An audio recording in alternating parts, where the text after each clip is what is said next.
મારી આ જિંદગી તો ક્યારે પૂરી થઈ જશે, શ્રીજી મહારાજનું કાર્ય કરવાનું મારાથી રહી જશે. અને એ સંદેશાને લઈ સ્વામી ત્યારે એ વખતે ભક્તો બહુ આ મહાપુરુષો આપણા ઈષ્ટદેવની હમણાં મેં વાત કરી, આપણને આ પ્રેરણા મળે છે. અત્યારે તો બધા વાહનો થઈ ગયા, બહુ સારા રસ્તાઓ થઈ ગયા છે, પણ એ વખતે સ્વામી અહીંથી ઋષિકેશથી બદ્રીનારાયણ પૈદલ પગદંડી યાત્રા કરી હતી. અત્યારે તો દરેક નદીઓ જ્યારે અલકનંદા કે ભાગીરથી કે મંદાકિની એ બધાએ નદીઓને ઓળંગવાને માટે અત્યારે પુલ થઈ ગયા છે લોખંડના મોટા ભાગે. ત્યારે પુલ નહોતા, દોરડાના પુલ હતા.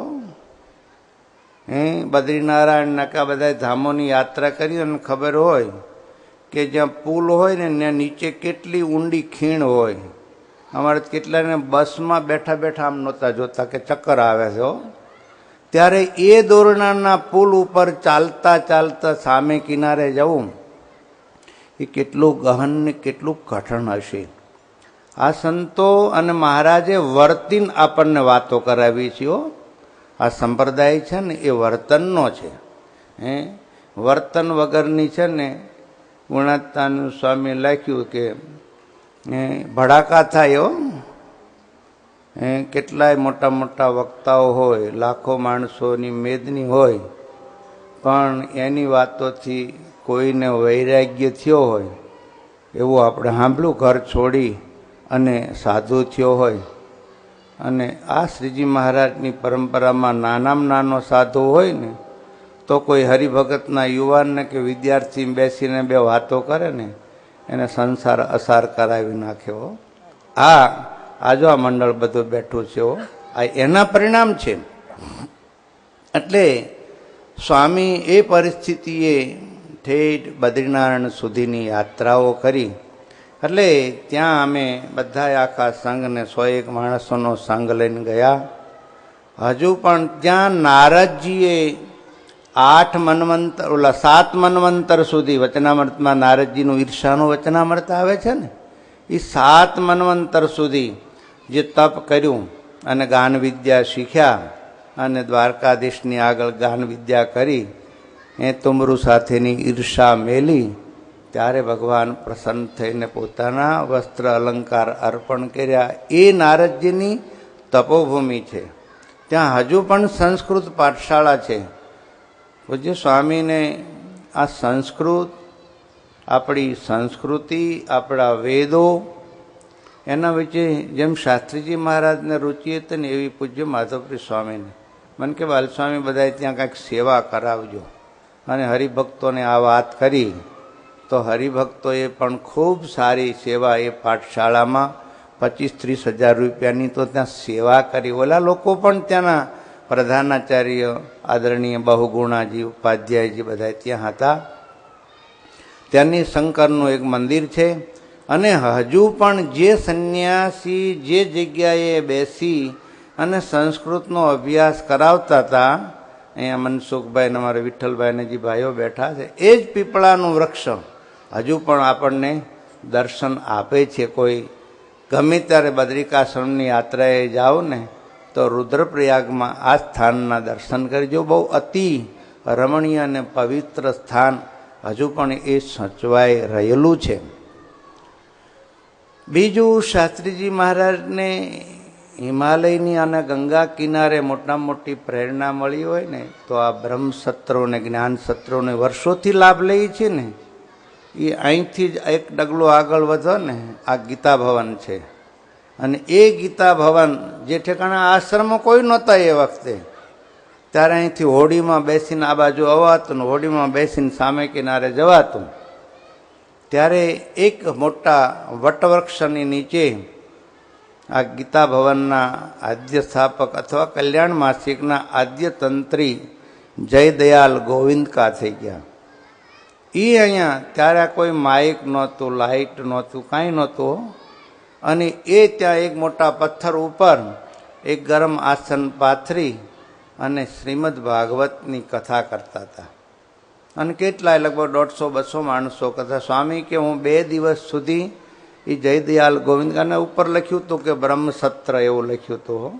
એટલે બ્રહ્મસત્રની પ્રેરણા, જ્ઞાન સત્રની પ્રેરણા પણ ગુરુદેવ શાસ્ત્રીજી મહારાજને અહીંથી મળીની. એને કારણે જ એ મહાપુરુષે અહીંથી આગળ જતા કાલી કમલીવાળા અને વેદ નિકેતન આવે છે ત્યાં સ્વામી 1 મહિનાની શિબિર કરી અને અમને તમને બધાને ખૂબ ભજન કરાવ્યું, બધાને ખૂબ ગંગા સ્નાન કરાવ્યું. અરે સ્વામી, મને મુગટ સ્વામીને યાદ કરું ત્યારે સ્વામીની સાથે પુરાણી સ્વામી, માધવપ્રી સ્વામી, કનુ ભગત, શ્યામજી ભગત આ બધા થોડા ઘણા રહેલા છે. અહીંયા બેઠેલા હરિભક્તો સ્વામીની પ્રકૃતિને જાણે. સ્વામી કોઈ દિવસ પોતાના શિષ્યોને વખાણ કરવાનું તો એક બાજુ રહ્યું, પણ વારો આવે ને ત્યારે બરોબર ના લે હો. માધવપ્રી સ્વામી હોય કે બાલસ્વામી હોય કે ગમે તે હોય, એમને સામે ઊભા રાખીને રોવરાવેલા છો. એવી રીતે આ તાવ્યા છે આ બધા સંતોને. પણ એ ઋષિકેશ શિબિર વખતે સ્વામી કે મારે મારા બધા સંતોનું પૂજન કરવું છે એવી વાત કરી.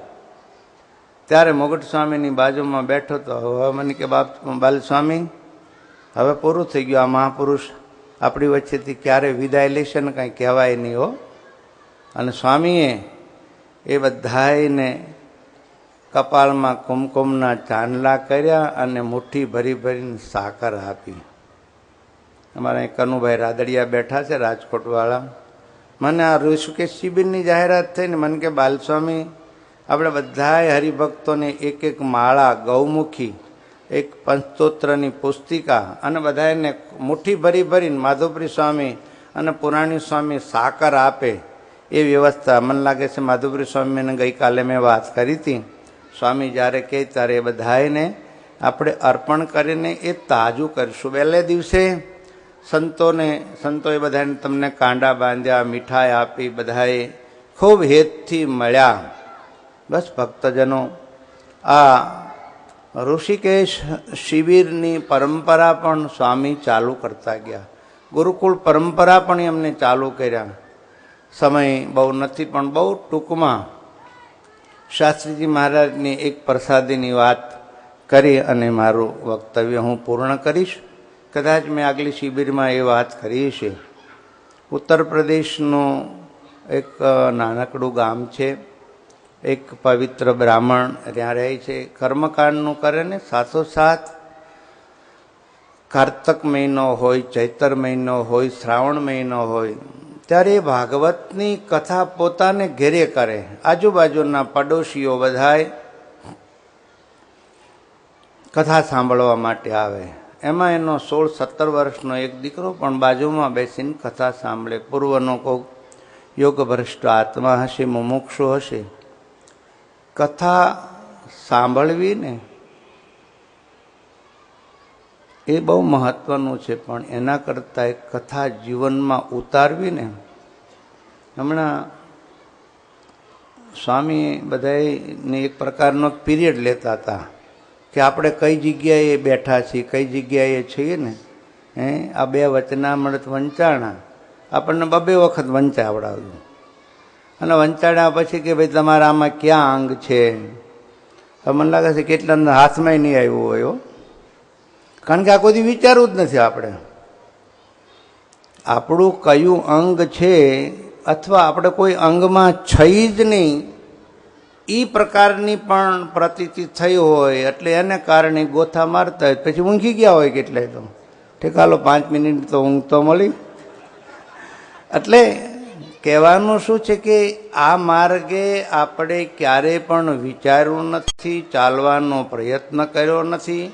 કેવળ પરંપરામાં આપણને સત્સંગ મળ્યો હોય, પછી ગુરુકુળ પરંપરામાં હોય કે કોઈ પણ પરંપરામાં હોય. એટલે આત્મચિંતન, આત્માભિમુખ થવા માટેની આ શિબિરનું આયોજન પૂજ્ય ગુરુદેવની પરંપરામાં પૂજ્ય માધવપ્રી સ્વામીને ઘણા સમય પહેલાં સંકલ્પ થયો ને આ કર્યો.